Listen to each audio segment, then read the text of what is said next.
ಸ್ನೇಹಿತರೆ, ಕಳೆದ ವಿಡಿಯೋದಲ್ಲಿ ನಾವು ಒಬ್ಬ ಯುವ ಸನ್ಯಾಸಿ ತನ್ನ ದಾರಿಯನ್ನು ಹೇಗೆ ತಪ್ಪಿದ ಮತ್ತು ಅವನ ಗುರುಗಳು ಅವನಿಗೆ ಮನಸ್ಸಿನ ಶುದ್ಧತೆಯ ಬಗ್ಗೆ ಹೇಗೆ ಪಾಠ ಮಾಡಿದರು ಎಂಬುದನ್ನು ನೋಡಿದ್ದೆವು. ಆ ವಿಡಿಯೋ ನೋಡಿದ ಮೇಲೆ ಸಾವಿರಾರು ಜನರಲ್ಲಿ ಒಂದು ಪ್ರಶ್ನೆ ಮೂಡಿರಬಹುದು. ನಾವು ಕೂಡ ಆ ಯುವ ಸನ್ಯಾಸಿಯಂತೆ ನಮ್ಮ ಮನಸ್ಸನ್ನು ಶುದ್ಧೀಕರಿಸಿಕೊಳ್ಳುವುದು ಹೇಗೆ ಮತ್ತು ನಮ್ಮ ದೈನಂದಿನ ಜೀವನದಲ್ಲಿ ಕೆಟ್ಟ ಆಲೋಚನೆಗಳನ್ನು ಗೆಲ್ಲುವುದು ಹೇಗೆ ಎಂದು. ಅದಕ್ಕೆ ಉತ್ತರವಾಗಿ ಇಂದು ನಾನು ನಿಮಗೆ ಒಂದು ಪ್ರೇರಣಾತ್ಮಕ ಕಥೆಯನ್ನು ಮತ್ತು 21 ದಿನಗಳ ಒಂದು ಶಿಸ್ತಿನ ಮಾರ್ಗವನ್ನು ವಿವರಿಸಲಿದ್ದೇನೆ. ಒಂದಾನೊಂದು ಕಾಲದಲ್ಲಿ ಒಬ್ಬ ಶಿಷ್ಯ ತನ್ನ ಗುರುವಿನ ಬಳಿ ಬಂದು ಕೇಳಿದನು, ಗುರುದೇವ, ನಾನು ಅಧ್ಯಾತ್ಮದ ದಾರಿಯಲ್ಲಿ ನಡೆಯಲು ಬಯಸುತ್ತೇನೆ.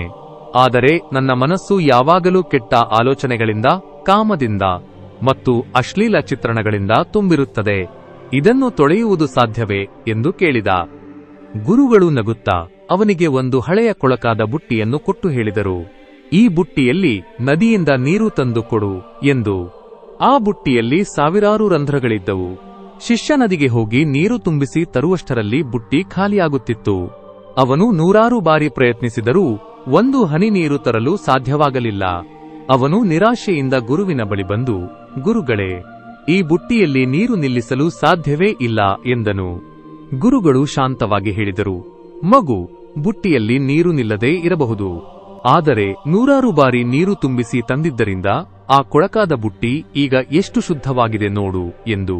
ನಿನ್ನ ಮನಸ್ಸು ಕೂಡ ಅಷ್ಟೇ. ನೀನು ಪ್ರತಿದಿನ ನಿರಂತರವಾಗಿ ಒಳ್ಳೆಯ ಅಭ್ಯಾಸಗಳನ್ನು ರೂಢಿಸಿಕೊಂಡರೆ ನಿನ್ನ ಮನಸ್ಸಿನ ಕೊಳೆ ತಾನಾಗಿಯೇ ತೊಳೆದು ಹೋಗುತ್ತದೆ. ಈ ಕಥೆಯ ಸಾರಾಂಶವೇನೆಂದರೆ, ಮನಸ್ಸಿನ ಶುದ್ಧೀಕರಣವು ಒಂದೇ ದಿನದಲ್ಲಿ ಆಗುವ ಕೆಲಸವಲ್ಲ. ಇದಕ್ಕೆ ತಾಳ್ಮೆ ಮತ್ತು ಶಿಸ್ತು ಬೇಕು. ಮನಃಶಾಸ್ತ್ರಜ್ಞರ ಪ್ರಕಾರ ಒಂದು ಹಳೆಯ ಅಭ್ಯಾಸವನ್ನು ಅಳಿಸಿ ಹೊಸ ಸಂಸ್ಕಾರವನ್ನು ಬೆಳೆಸಿಕೊಳ್ಳಲು ನಮಗೆ 21 ದಿನಗಳ ಸಮಯ ಬೇಕಾಗುತ್ತದೆ. ಮೊದಲ 7 ದಿನಗಳು ಅತ್ಯಂತ ನಿರ್ಣಾಯಕ. ಈ ಹಂತವನ್ನು ನಾವು ತ್ಯಾಗದ ಹಂತ ಎಂದು ಕರೆಯಬಹುದು. ಇಲ್ಲಿ ನೀವು ಮೊಬೈಲ್ನಲ್ಲಿರುವ ಅಶ್ಲೀಲ ಪುಟಗಳನ್ನು ಅನ್ಫಾಲೋ ಮಾಡಬೇಕು ಮತ್ತು ನಿಮ್ಮ ಕಣ್ಣುಗಳಿಗೆ ಅಶುದ್ಧವಾದದ್ದನ್ನು ನೋಡಲು ಅವಕಾಶ ನೀಡಬಾರದು. ನಾವು ಏನನ್ನು ನೋಡುತ್ತೇವೆಯೋ ಅದೇ ನಮ್ಮ ಕನಸಾಗಿ ಮತ್ತು ನಮ್ಮ ಆಲೋಚನೆಯಾಗಿ ಬದಲಾಗುತ್ತದೆ. ಆದ್ದರಿಂದ ಮೊದಲ ವಾರ ನಿಮ್ಮ ಇಂದ್ರಿಯಗಳ ಮೇಲೆ ಸಂಪೂರ್ಣ ನಿಯಂತ್ರಣ ಸಾಧಿಸುವುದು ನಿಮ್ಮ ಗುರಿಯಾಗಿರಲಿ. 2ನೇ ವಾರ ಪರಿವರ್ತನೆಯ ಹಂತ. ಈ ಸಮಯದಲ್ಲಿ ನೀವು ಕೇವಲ ಕೆಟ್ಟದ್ದನ್ನು ಬಿಡುವುದಷ್ಟೇ ಅಲ್ಲ, ಬದಲಾಗಿ ಒಳ್ಳೆಯದನ್ನು ತುಂಬಿಕೊಳ್ಳಲು ಪ್ರಾರಂಭಿಸಬೇಕು.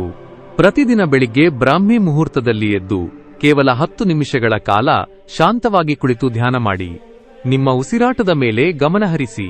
ನೀವು ಧ್ಯಾನ ಮಾಡಿದಾಗ ನಿಮ್ಮ ಮನಸ್ಸಿನ ಆಳದಲ್ಲಿ ಹುದುಗಿರುವ ಕೊಳಕು ಆಲೋಚನೆಗಳು ಬುಟ್ಟಿಯ ರಂಧ್ರಗಳಿಂದ ನೀರು ಸೋರಿ ಹೋದಂತೆ ನಿಧಾನವಾಗಿ ಹೊರಹೋಗಲು ಆರಂಭಿಸುತ್ತವೆ.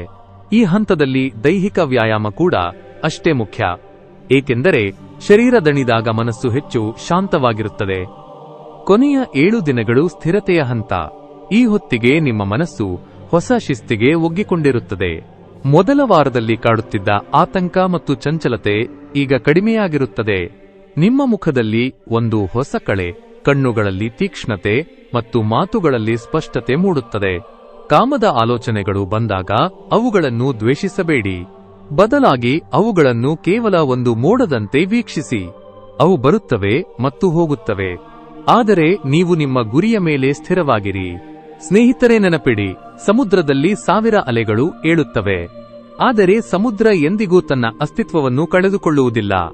ನಿಮ್ಮ ಮನಸ್ಸಿನಲ್ಲೂ ಕೆಟ್ಟ ಆಲೋಚನೆಗಳ ಅಲೆಗಳು ಏಳಬಹುದು, ಆದರೆ ನೀವು ಆ ಅಲೆಗಳಲ್ಲ, ನೀವು ವಿಶಾಲವಾದ ಸಮುದ್ರ. ಈ 21 ದಿನಗಳ ಸವಾಲನ್ನು ಸ್ವೀಕರಿಸಿ ನಿಮ್ಮ ಜೀವನವನ್ನು ಹೊಸದಾಗಿ ರೂಪಿಸಿಕೊಳ್ಳಿ. ಯಾರು ಈ ಪವಿತ್ರವಾದ ಹಾದಿಯಲ್ಲಿ ನಡೆಯಲು ಸಿದ್ಧರಿದ್ದೀರಿ ಎನ್ನುವುದನ್ನು ಕಾಮೆಂಟ್ ಬಾಕ್ಸ್ನಲ್ಲಿ ನಾನು ಸಿದ್ಧನಿದ್ದೇನೆ ಎಂದು ಕಾಮೆಂಟ್ ಮಾಡುವ ಮೂಲಕ ತಿಳಿಸಿ. ಇಂದಿನ ಡಿಜಿಟಲ್ ಯುಗದಲ್ಲಿ ಒಂದು ವಿಚಿತ್ರ ವಿದ್ಯಮಾನವಿದೆ. ಅರ್ಥಹೀನ ವಿಡಿಯೋಗಳು ಅಥವಾ ಕ್ಷಣಿಕ ಸುಖ ನೀಡುವ ಕ್ರಿಂಜ್ ವಿಷಯಗಳಿಗೆ ನಾವೆಲ್ಲರೂ ಅತಿ ಸುಲಭವಾಗಿ ಮಾರು ಹೋಗುತ್ತೇವೆ. ಆದರೆ ನೆನಪಿಡಿ, ನಾವು ಏನನ್ನು ನೋಡುತ್ತೇವೆಯೋ ಅದೇ ನಮ್ಮ ಬದುಕನ್ನು ರೂಪಿಸುತ್ತದೆ.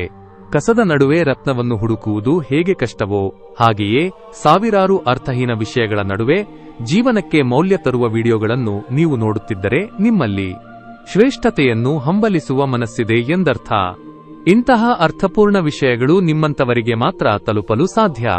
ಹಾಗಾಗಿ ನಿಮ್ಮ ಸಮಯಕ್ಕೆ ಗೌರವ ನೀಡುವ ಇಂತಹ ವಿಡಿಯೋಗಳು ಮಿಸ್ ಆಗಬಾರದೆಂದರೆ ಈಗಲೇ ನಮ್ಮ ಚಾನೆಲ್ ಅನ್ನು ಸಬ್ಸ್ಕ್ರೈಬ್ ಮಾಡಿ ಮತ್ತು ಈ ಜ್ಞಾನದ ಪಯಣದಲ್ಲಿ ನಮ್ಮ ಜೊತೆಗಿರಿ.